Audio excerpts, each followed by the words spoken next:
Bueno, muchas gracias por la invitación a este Congreso Latinoamericano de Trauma. Agradecimiento especial a la Clínica San Francisco y a la Universidad UCEBA. Mi nombre es Miguel León, soy cirujano general, trabajo en la Clínica San Francisco y docente de la UCEBA. Vamos a empezar con un tema un poco candente, por decirlo así. Tiene contradictores y tienes personas que están a favor. Es un estudio bastante importante en cuanto al posible cambio del paradigma del curso que veníamos tomando desde hace muchos años en la atención del paciente politraumatizado, pero me voy a centrar sobre todo en la circulación. El trauma es una de las patologías más antiguas y más identificadas. Es muy frecuente y una de las principales causas de muerte a nivel mundial. Tenemos que es la tercera causa de muerte a nivel global, después de las enfermedades metabólicas y los infartos.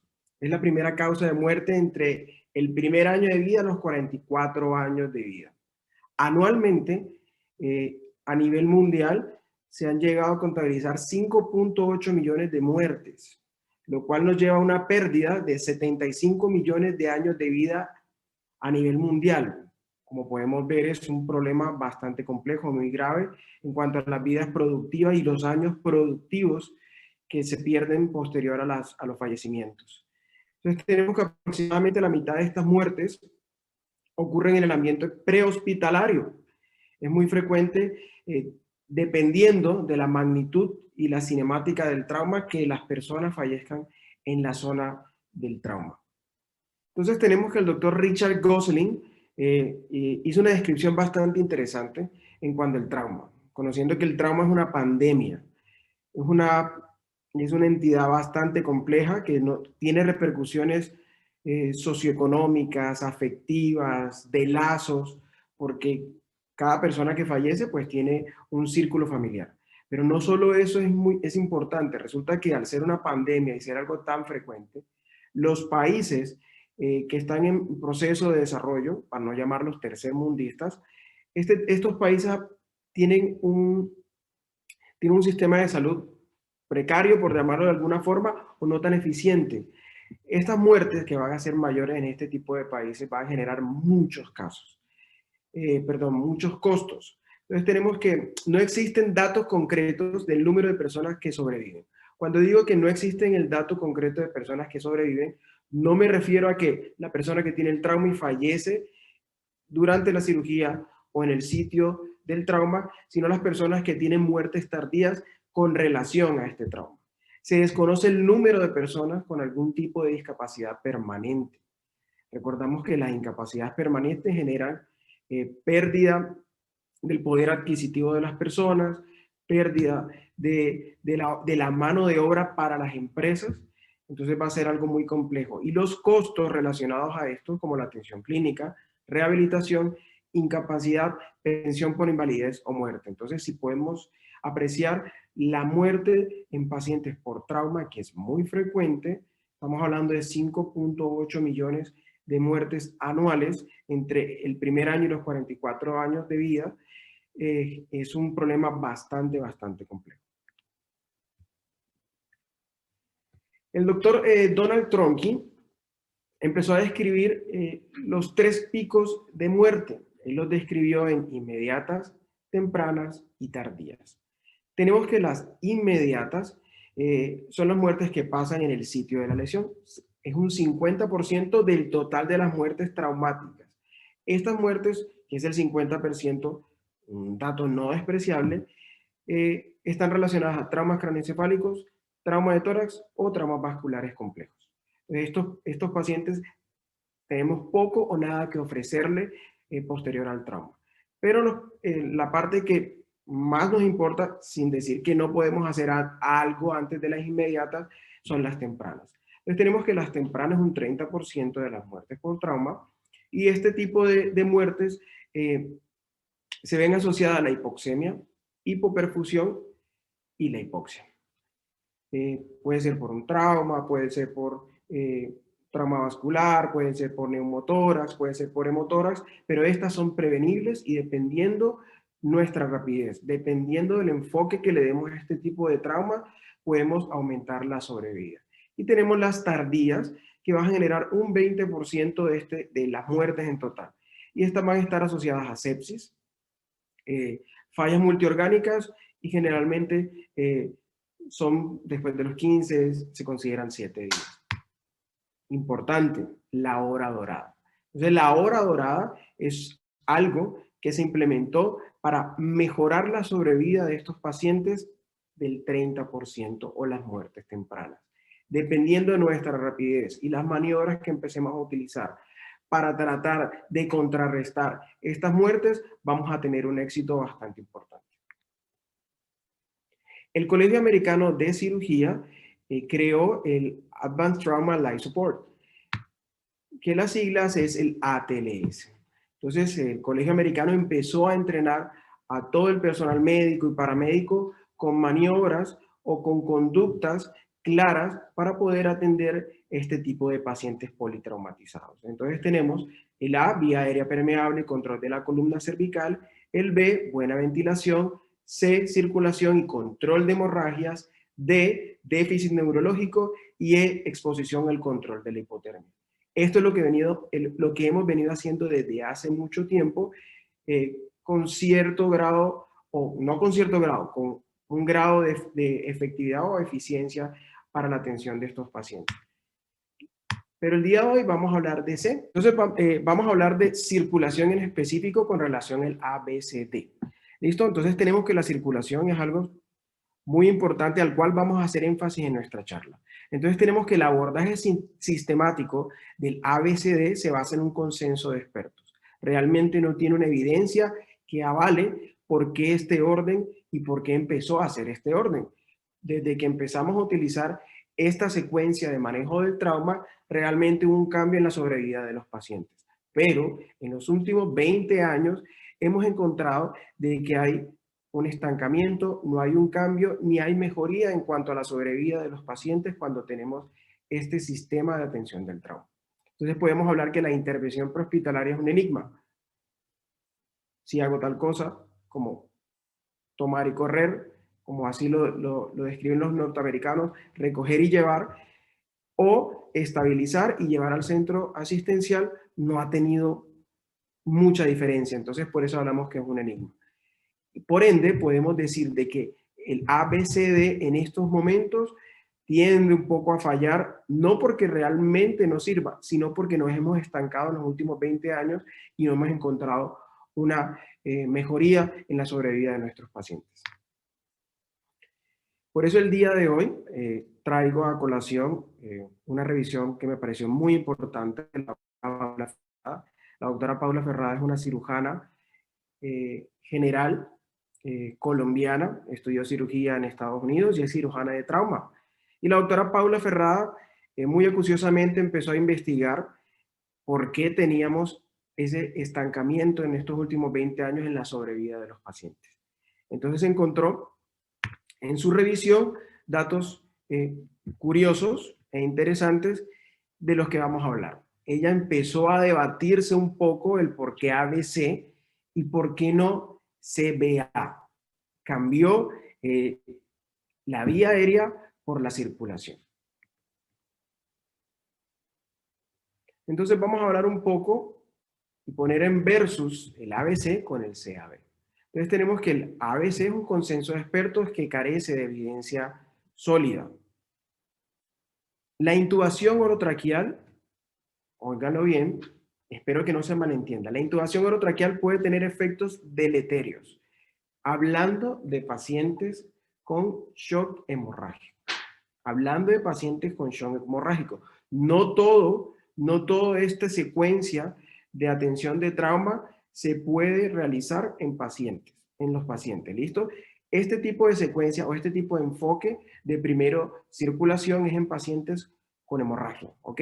Entonces la intubación en pacientes que presentan un shock hemorrágico puede tener efectos deleterios. La secuencia de intubación rápida agrava la hipoperfusión. Lo vamos a decir más adelante. Eso está muy detallado, no es algo reciente. Desde 1994, emergenciólogos canadienses y anestesiólogos han evaluado este tipo de cambios hemodinámicos en los pacientes en los cuales se encuentran con shock y hacen secuencia de intubación rápida. La presión positiva disminuye el retorno venoso. Se ha evidenciado en humanos y se ha evidenciado en modelos animales. Entonces tenemos que el CAB es un desafío claro al paradigma, tratando de encontrar un cambio en ese estancamiento y en esa sobrevida de nuestros pacientes. Cuando se realizó el estudio, se hizo de forma retrospectiva. Se empezó a tomar datos, fue un estudio multicéntrico retrospectivo, se empezaron a tomar datos de muchos pacientes en los cuales, independientemente de sus patologías de base, se tuvo en cuenta la perfusión, la microhemodinamia y la macrohemodinamia, pero sobre todo la macrohemodinamia. Cuando me refiero a la macrohemodinamia estoy hablando de las cifras tensionales. Entonces, todos estos pacientes se encontraban con hipotensión y empezaron a medir el momento en que llegaron, el momento en que se intuba y el momento en que se transfunde, si antes o posterior a la intubación. Entonces encontramos que al cambiar este modelo están un poco emparejados lo que es ABC que CAB. La intubación orotraqueal se asoció de forma clara a aumento de la mortalidad en pacientes traumatizados con un shock hemorrágico. Y al iniciar la transfusión sin retrasar la intubación orotraqueal. Es importante tener esto claro. No podemos retrasar la transfusión ni podemos retrasar la intubación orotraqueal. Preferiblemente iniciar la transfusión y posteriormente la intubación orotraqueal.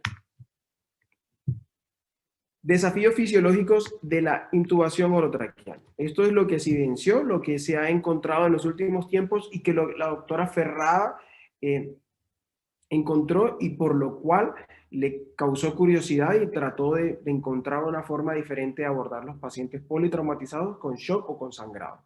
Entonces tenemos que algo importante es la respiración agónica o el gasping. La respiración agónica es un reflejo que tiene el cuerpo para tratar de aumentar el retorno venoso y captar más oxígeno. Entonces, el sistema nervioso simpático es otro mecanismo de acción que tiene el cuerpo que lo activa de forma autónoma para crear vasoconstricción y mejorar el retorno venoso. Entonces, si yo tengo un paciente que le genero abolición de la respiración agónica o del gasping, que le genero abolición del sistema nervioso simpático, que disminuyo el retorno venoso central o el retorno venoso por la intubación orotraqueal, porque al generar una presión positiva en la vía aérea voy a generar colapso de las cavas y con esto voy a disminuir el retorno venoso, vamos a complicar aún más el paciente. Y el gasto cardíaco, que todos sabemos que es el gasto cardíaco, se va a ver afectado profundamente por eso. Entonces vamos a tener un paciente con un trauma, un shock generado, un sangrado activo, al cual vamos a hacer una secuencia de intubación rápida, vamos a bloquear el gasping, vamos a bloquear todos los mecanismos de acción con los relajantes musculares y entre esos vamos a bloquear el simpático, que es la principal defensa que tiene el cuerpo para poder compensar esa falta de volemia. Entonces el paciente va a entrar a pique en una hipotensión que no vamos a poder recuperar y que se relaciona generalmente con una mayor mortalidad. Entonces, a grandes rasgos, esto es lo que pasa en los pacientes que tienen un shock hipovolémico.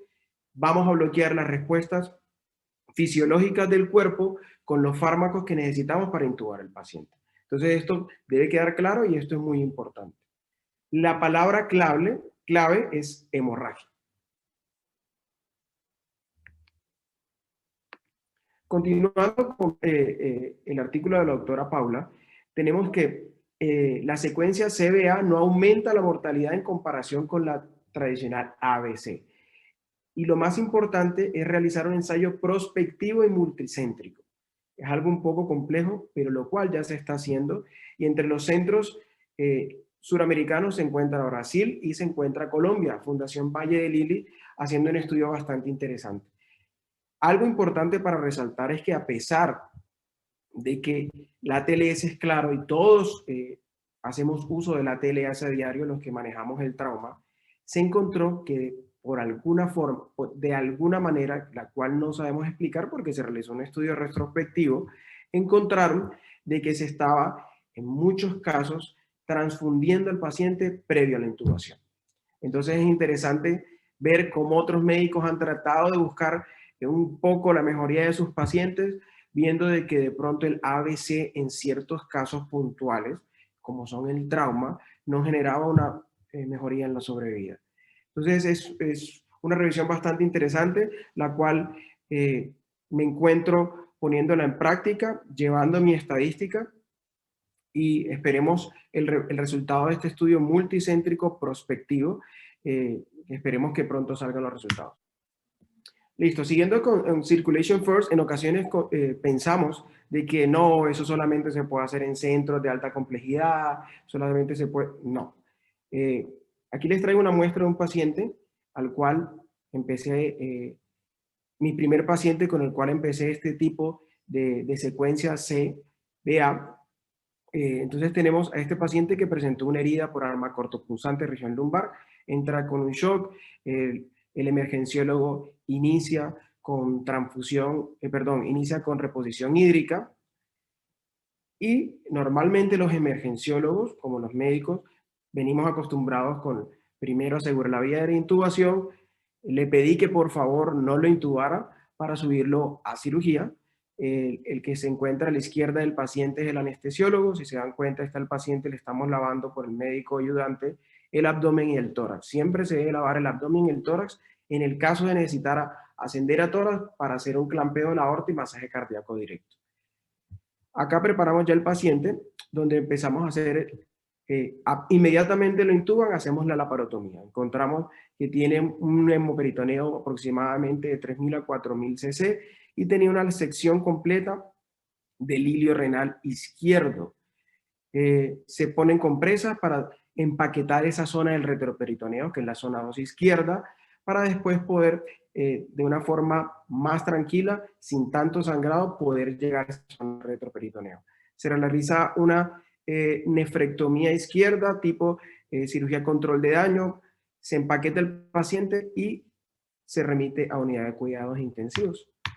Aquí vemos la pieza quirúrgica, pueden evidenciar la lesión completa del hilio renal, con sección de ureter y su complemento, su paquete vascular.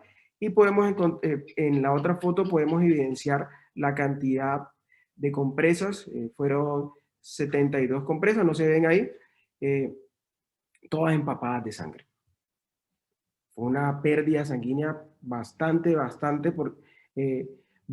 abundante, porque recordemos que la vena renal viene de la aorta, perdón, la arteria renal viene de la aorta y la vena de la cava. Entonces son vasos que sangran con bastante intensidad.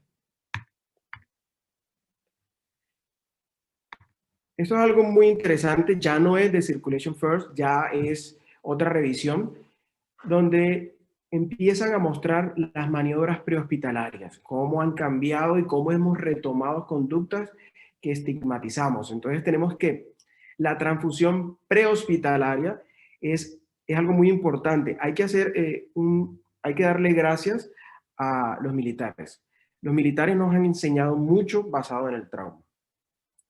Ellos empiezan a tratar de implementar en su campo de batalla la atención para tratar de disminuir las mortalidades, porque tienen que hacer transportes bastante prolongados, ya sean aéreos o terrestres. Entonces, la transfusión de sangre total se empezó en el 2018, pero la transfusión de sangre en el campo de batalla empezó en 1917 a nivel de las guerras, con sangre total.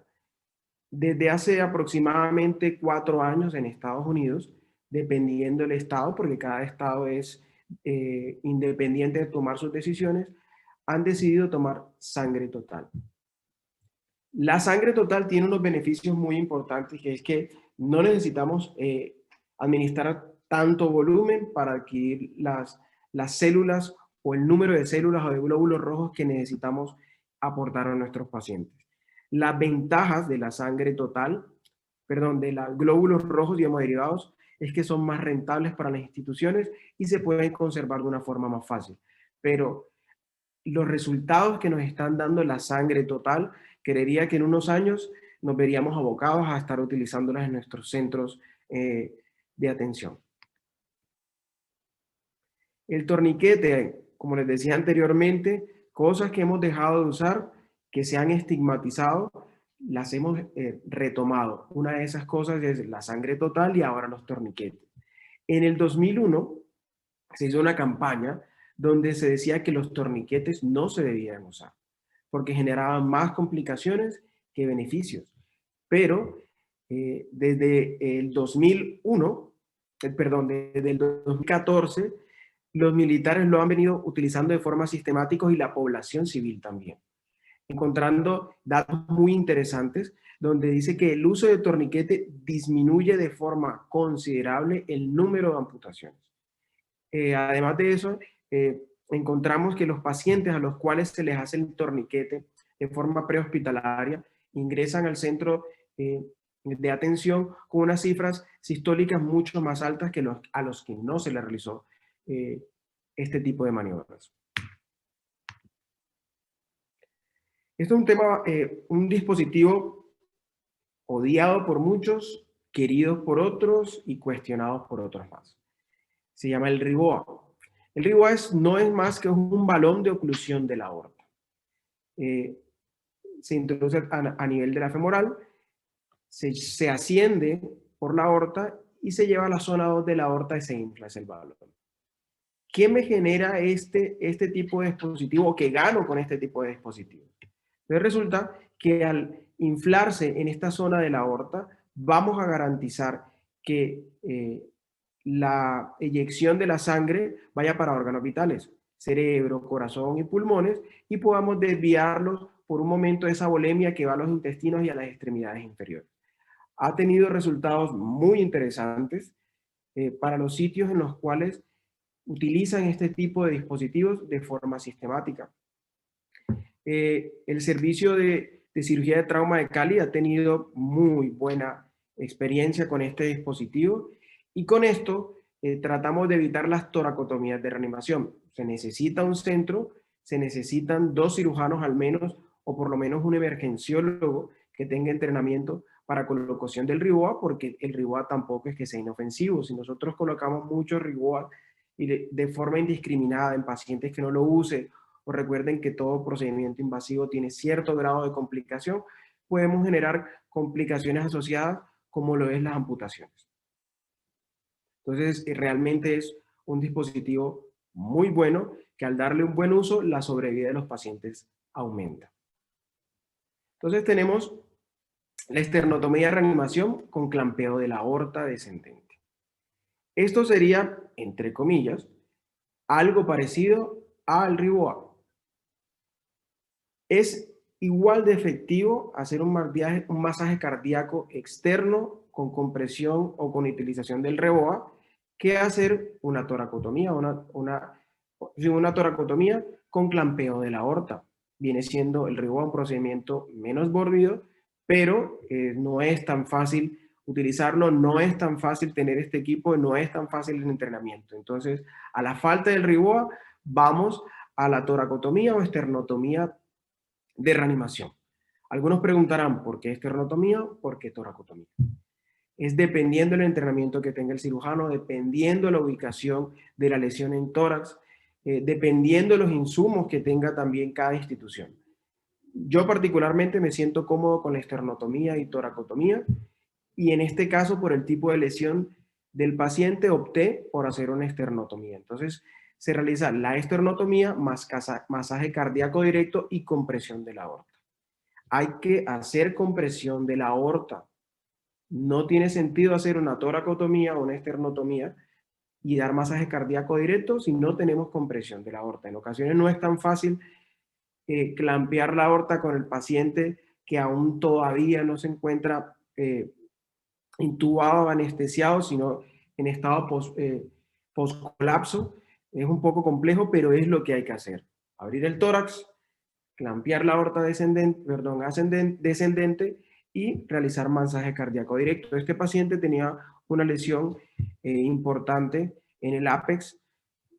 Hago la digitopresión mientras el otro cirujano anuda el orificio y yo estoy dando masaje cardíaco directo con la aorta clampeada.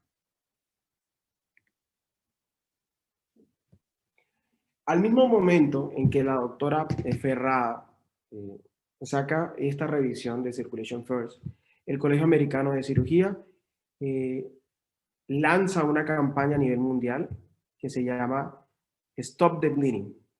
No es más de enseñarle al personal civil, médico, paramédico, a cómo tratar los sangrados en el ámbito prehospitalario. Entonces podemos ver aplicación del torniquete, compresión directa de la herida y empaquetamiento de la herida más compresión. Son una serie de maniobras donde disminuimos la pérdida sanguínea y al disminuir pérdida sanguínea vamos a ganar tiempo y vamos a aumentar la sobrevida de nuestros pacientes con trauma. Y ya para terminar, es muy importante saber que a diferencia de la sangre, el tiempo, una vez gastado, es imposible recuperarlo y no puede reponerse. Recuerden, podemos reponer la sangre, pero el tiempo que desperdiciamos en la atención de nuestros pacientes jamás vamos a poder reponerlo. Entre menos eficientes seamos, más tiempo gastemos, la sobrevida de nuestros pacientes va a verse afectada. Algo que he visto, mi mentor que ha sido el doctor Ezio Pesano en mi carrera fue fundamental en mi formación y sobre todo en el trauma, es que después de que controlábamos el sangrado, parábamos un momento para continuar con el resto del procedimiento. Entonces, después de haber controlado el sangrado, podíamos tomarnos un tiempo. Antes no. Antes había que hacer lo más rápido posible para controlar esa noxa y que la mortalidad de nuestros pacientes se vea afectada. Es importante el entrenamiento de todo el personal de las instituciones para que los procesos desde la admisión hasta llevar al quirófano y poder ser trasladado a unidad de cuidados intensivos sea de la forma más armónica y que nuestros pacientes tengan una posibilidad mayor de vivir y que sobre todo tengan la menor tasa de complicaciones o de secuelas posteriores al trauma. Muchas gracias y espero que haya sido de su agrado esta revisión de Circulation First.